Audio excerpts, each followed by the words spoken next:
Hello everyone. आप लोगों का हमारे यूट्यूब चैनल डिस्कवरी कोचिंग में बहुत बहुत स्वागत है। मैं राघव। तो क्लास 12th की बायोलॉजी का जो पुष्पीय पौधों में लैंगिक जनन का सीरीज चल रहा था, जिसमें आज हम छठे लेक्चर के बारे में अध्ययन करेंगे, जिसमें हम परागकण के महत्व को देखेंगे। परागकण का क्या महत्व है, आइए हम इसके बारे में चर्चा करते हैं। तो परागकण के महत्व को हम दो कैटेगरी में बांट सकते हैं। पहला, एक एलर्जी के रूप में, और दूसरा परागकण उत्पाद के रूप में या पराग उत्पाद के रूप में। तो आप लोग बता दें, जो परागकण होते हैं ये बहुत ही सूक्ष्म होते हैं तथा हवा में ये फैले रहते हैं। तो हवा के माध्यम से ये हमारे शरीर में हमारे श्वसन मार्ग द्वारा अंदर आते हैं।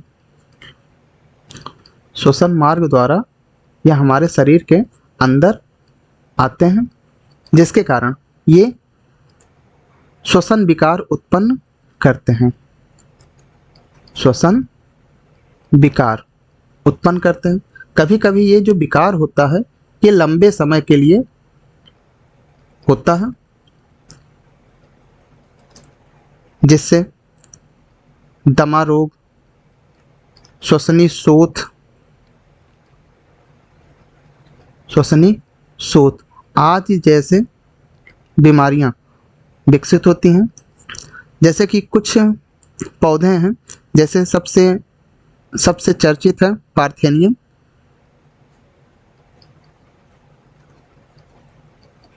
पार्थेनियम, जिसे हम गाजर घास भी कहते हैं। गाजर घास कहते हैं। ये भारत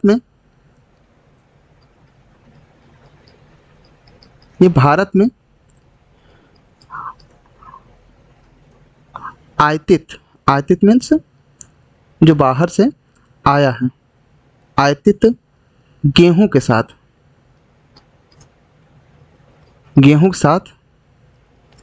ये आया था।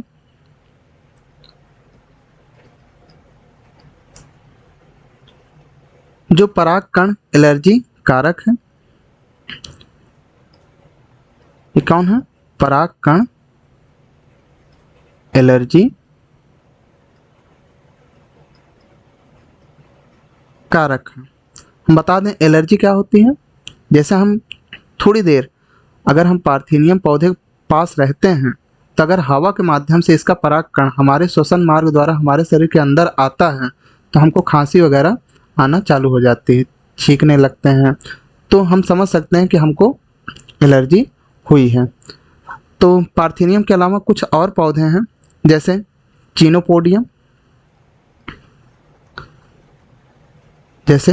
चीनोपोडियम के पौधे हैं, अमरेंथस के पौधे हैं। अमरेंथस, इसके अलावा सॉरगम है, सॉरगम का पौधा है। इसके अलावा साइनोडॉन, जिसे दूब घास कहते हैं। तो ये सब ऐसे पौधे हैं जिनके परागकण हमारे शरीर में एलर्जी उत्पन्न कर सकते हैं। तो इस प्रकार देख सकते हैं कि परागकण हमारे लिए नुकसानदायक भी हैं। तो हमारे लिए उपयोगी कैसे हुए? अगर हम पराग उत्पाद की बात करें, तो ऐसे परागकण जो मधुमक्खी द्वारा एकत्र होते हैं, ऐसे परागकण जिन्हें मधुमक्खी एकत्र की रहती हैं, वो पोषक संपूरक के रूप में यूज होते हैं। पोषक संपूरक के रूप में हम उसका इस्तेमाल कर सकते हैं, जो कि पराग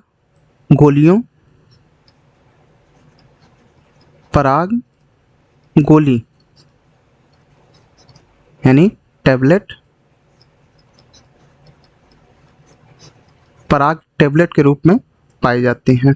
तो अगर हम देख लेते हैं, ये जो मधुमक्खी द्वारा परागकण एकत्र किए जाते हैं और पोषक संपूरक के रूप में पाए जाते हैं, जिसमें हम देख सकते हैं कि इसमें जो प्रोटीन होती है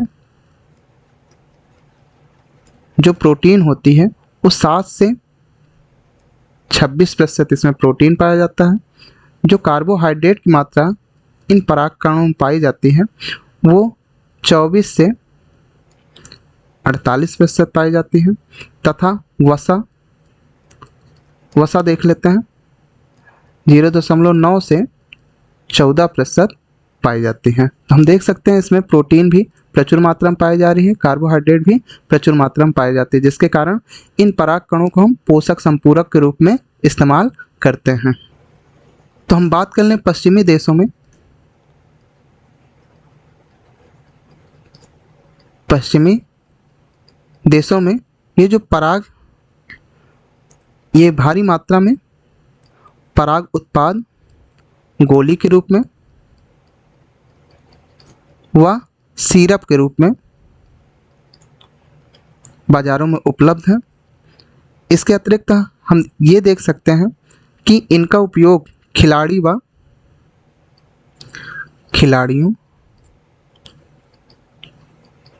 व घोड़ों को चलाने वाले, जिन्हें हम धावक, घोड़े जो दौड़ते हैं जिन्हें हम धावक अश्व कहते हैं, धावक अश्व जो धावक होते हैं यानी दौड़ने वाले घोड़ों की कार्य दक्षता को बढ़ाने के लिए भी इनका उपयोग किया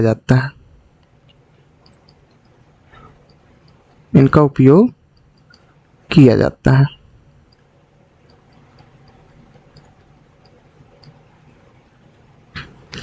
इसके अतिरिक्त हम देख सकते हैं जो परागकण होते हैं उनमें असंतृप्त वसा पाया जाता है, जो सूर्य से आई पराबैंगनी किरणों से सुरक्षा प्रदान करती है, जो अल्ट्रावायलेट किरणों से सुरक्षा प्रदान करती हैं, जिसके कारण इन परागकणों का इस्तेमाल हम क्रीम बनाने में, इमल्सन बनाने में तथा कॉस्मेटिक चीज़ों को बनाने में इस्तेमाल करते हैं, जो हमारे त्वचा को मुलायम तथा सुरक्षित रखते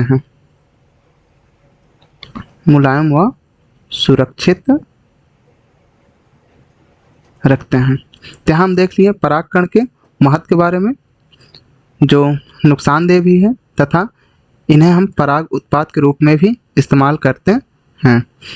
तो इस लेक्चर में इतना ही। अगले लेक्चर में हम देखते हैं परागकण की जीवन क्षमता के बारे में। तो आज के लिए धन्यवाद।